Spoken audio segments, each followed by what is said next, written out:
After you get pregnant, everyone says no sushi, no caffeinated beverages, no stress. No stress? This is so easy on paper, but how do we actually implement it? Stress is all around us. It can be at home, in the workplace, or even while walking down the street. Epidemiological studies and animal research models have uncovered a difficult truth. Fetuses who are exposed to maternal stress in utero have a greater probability of developing chronic health problems later in life. These include diabetes, high blood pressure, and heart disease. David Barker coined the term fetal programming, that asserts that the environment in the womb is highly sensitive and malleable to the external environment, and these can have a permanent effect on the child. When the mother is stressed, several biological changes occur, including elevation of stress hormones. The fetus builds itself permanently to deal with this kind of high stress environment, and once it's born, may be at a greater risk for a whole bunch of stress related pathologies.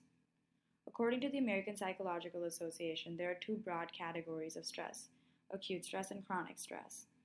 Acute stress is the most common form of stress. It comes from the demands and pressures of the recent past and anticipated demands and pressures of the near future. Chronic stress, on the other hand, is over a long period of time and it wears people out slowly day by day. Acute stress starts in the hypothalamus. Stress activates the hypothalamus, which sends a nerve signal down the spinal cord. The spinal cord receives the signal and sends it forward in the cycle to the adrenal medulla and the kidney. When the adrenal medulla receives the signal, it secretes two hormones, adrenaline and noradrenaline, which cause a series of reactions in the body: higher blood pressure, faster breathing, increased attention, faster metabolism, slower digestion, and lower kidney function. Chronic stress response also starts in the hypothalamus. Stress affects the hypothalamus, which secretes adrenocorticotropic hormone, ACTH. The pituitary gland processes the ACTH and sends it forward in the cycle to the adrenal cortex in the kidney. When the adrenal cortex receives the signal, it secretes stress hormone cortisol, which causes higher blood volume, higher blood pressure, immunosuppression, cardiovascular disease, reduced sexual function, and kidney failure. The relation between socioeconomic status and stress has been studied for years. Through research, we know that chronic stress negatively impacts health, and so understanding this relationship has become extremely important today, where the effects of stress are ever present. Some stress during pregnancy is normal, just as it is during other times of life. But if stress becomes consistent, the effects on you and your baby could be everlasting. Therefore, distinguishing between acute and chronic stress in pregnant mothers is extremely important because they're most susceptible to the effects. There is no direct pathway between a mother and a fetus with regards to stress. However, this doesn't mean that the baby is unaffected. One possible mechanism could be through stress hormones, cortisol, as we've mentioned above. A study conducted by Clark and colleagues found that when pregnant monkeys were stressed during mid to late gestation, their offspring had elevated levels of cortisol in their system. The results show that the offspring showed enhanced responsivity of the HPA axis to stressors. This study supports the idea that it is through hormones and the HPA axis that fetal programming to stress takes place. Entringer and colleagues were the first to show this chemical change in humans.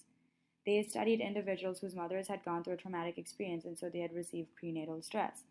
What they found was that offspring whose mothers had been stressed had a higher increase in cortisol when stressed as compared to age-matched control participants. This study therefore shows that the association between prenatal stress exposure and subsequent alterations in the regulation of the HPA axis in humans exists. When a pregnant woman is chronically stressed or experiences extreme stress, the baby may be exposed to unhealthy levels of stress hormones which can impact their development. Chronic or extreme maternal stress may cause changes in the blood flow to the baby, making it difficult to carry oxygen and other important nutrients, resulting in a low birth weight. There is increasing evidence that suggests that the intentional use of stress reduction skills during preconception, prenatal, and early parenting periods lessens the negative impact of stress on mothers-to-be and their developing babies. Moreover, it is important to understand that environmental conditions and lifestyle factors from generations before can be extremely influential. Social support has been shown to reduce biological stress response. Social support, whether from humans or animals, may make us more resilient to stress by lessening the body's biological stress response. Findings from animal studies show that social support reduces the release of cortisol, the stress hormone we've been talking about, when faced with a stressor. The risk we're assessing is the degree to which pregnant women are susceptible to acute or chronic stress based on their socioeconomic status. Chronic stress is more often correlated with mothers of a lower socioeconomic status, while mothers in a higher socioeconomic status would more often only experience acute stress because they're likely to meet their needs. Individuals that are in a lower socioeconomic status often have less structured support systems and will thus experience more stress as they navigate pregnancy alone. Mothers with a lack of support and increased levels of stress during pregnancy were reported to have more frequent premature babies, lower APGAR scores, prolonged labor processes, and need for C section deliveries.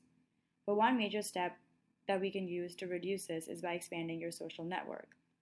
A study indicated that women of lower socioeconomic status that were provided with social support during pregnancy had babies with higher APGAR scores, higher birth weights, and lower frequency of postpartum depression.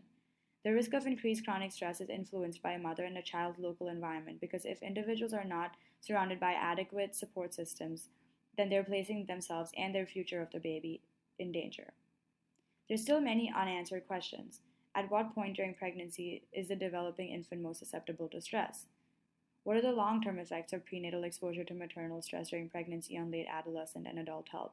And what mechanism is associated with prenatal stress and infant development? Having more accurate measure of stress on the body could lead to preventative strategies aimed at reducing chronic stress.